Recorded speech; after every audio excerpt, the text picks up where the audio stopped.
Okay, this is a short video summary of the child language acquisition in the Striped Cambridge book that runs from pages 251 to 261, and will also include a little bit of a talk on the theories. So this book, very conveniently, breaks down child language acquisition into a number of stages. It begins by looking at gestation and saying that even when children are in their mother's womb, they're still sensitive to language, and they feed a little bit more intensely towards the end of that 9 months when they hear words in their native language. That's a nice scientific study in the book. So children, even from a very, very young age, even prior to being born, are sensitive to language. And this is connected with an idea that Chomsky talked about, which is that we have this inbuilt LAD, this inbuilt language acquisition device. We'll talk a little bit more about that later on. So 0 to 12 months. So as we know from the other books we've read, there's a lot of cooing, there's a lot of guying, there's a lot of reduplication of vowel sounds, and a lot of crying, a lot of smiling. Smiling is really critical at this age, because smiling, if you can't speak, which is true between the ages of 0 to 12 months, is your main way of engaging a caretaker or a parent. So that motherese, or that caretaker language, is critical because it's giving you those patterns of language that's helping you to understand the processes of turn taking, which are really, really important if you want to understand how to participate within language. And if you look at the early extracts, the first extract in that chapter, it talks you through about turn taking and patterning. So, on to 12 to 24 months. This is called the holophrestic stage, as we know from earlier. I just thought I'd break that down for you a little bit more. So holophrasis, it's a word meaning one word. So when a child means juice, when a child says juice, when a child says shoes, it could be talking about their juice, somebody else's juice, their shoes, somebody else's juice. So it's one word with many, many different possibilities. And that's what holophrastic means.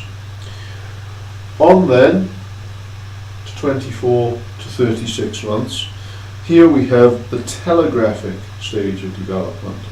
And here there's that massive increase in vocabulary, where children are typically learning about 10 words per week. And by the age of 5, they'll have a vocabulary of around 2,000 words. And the phrase telegraphic comes from the old form of telegraph, whereby sentences were reduced into very, very brief sentences, 2, maybe 3 or 4 words: dog, lost, beach. And children at that age, they tend to speak in these redacted sentences, as we know. They are brief, they do not extend hugely into auxiliary verbs and extensive description, but they can create a sentence. Within there, we tend to find this overextension and underextension, two nice terms from the book. Overextension is where one word can mean all sorts of different things. So daddy, in effect, means all men. Plate means anything round. Could mean the moon, could mean a wheel. And then underextension is the opposite, whereby if a child says shoes, that could mean his shoes, could mean somebody else's shoes, but in this case it means only his shoes. So overextension and underextension. From 36 to 60 months, we've got this huge explosion in vocabulary, in use of language, in the way sentences now extend. They become built around subordinate clauses, those auxiliary verbs are used, and you're able to apply some of the rules you've learned to new scenarios. If you look in the book, it talks about the famous Birker-Wug test, which says that once children understand a rule about putting an S on the end of something to create a plural, they can extend it to a fictitious word. In this case it was the wug. What was the plural of wug? Well, it's wugs. Okay. So they can apply new rules to new contexts. So into the theorists, they introduce you to a new theorist now called Halliday. Well, not really a new one, we did touch on it earlier. I'll mention it again because you've got those 7 aspects of child language use that he refers to. I'll put it down here again as hairy rip, it's a lot to remember. So you've got heuristic, which is where the child is exploring the world around it. Why does the tide come in or out? You've got instrumental, which is talking about needs. Give me juice, want food. You've got representational, which is to do with the exchange of information. and you've got imaginative, which is when children create those fictional narratives for themselves. You've got regulatory, which is about the commands. You've got the intrapersonal, which is about building those personal relationships with people. And you've got the personal, which is all about expressing opinions. So it's Halliday. Skinner is referenced again, and there's a large amount to be said about his LAS, the language acquisition system. And the key points that are made about the LAS is that it's there and it focuses on interaction. It focuses on how the scaffolding is given to the lad and how it supports the lad, and how that preschool period is hugely important because it gives that scaffolding to the development of the lad.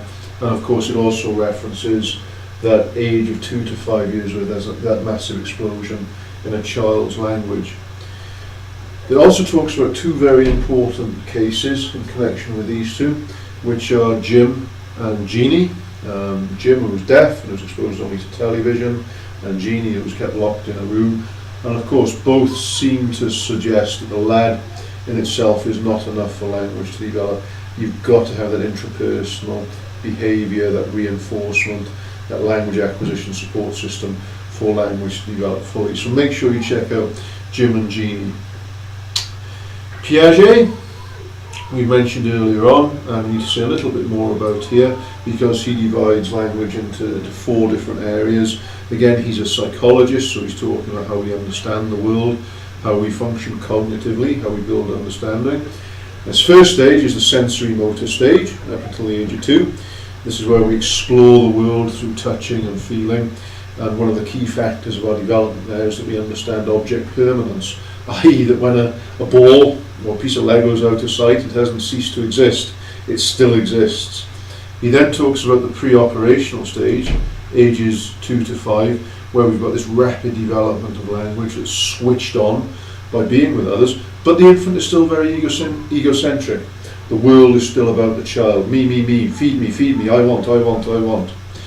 Then he talks about the age of 5 to 12, and calls it the concrete operational stage, where we begin to develop logical thinking about the world around us, about concrete or observable things or situations. And one of the key features he talks about, which is conservation theory, is that a child then begins to recognise that whilst the shape of something might change, the amount remains the same. So you can tip a litre of water into a different shaped container and it's still the same amount of water, but the shape has changed. And then from 12 onwards he talks about the formal operational stage, whereby we can understand abstract ideas and use the language associated with them to talk about the world around us. So that in essence is the Striped Cambridge book summed up.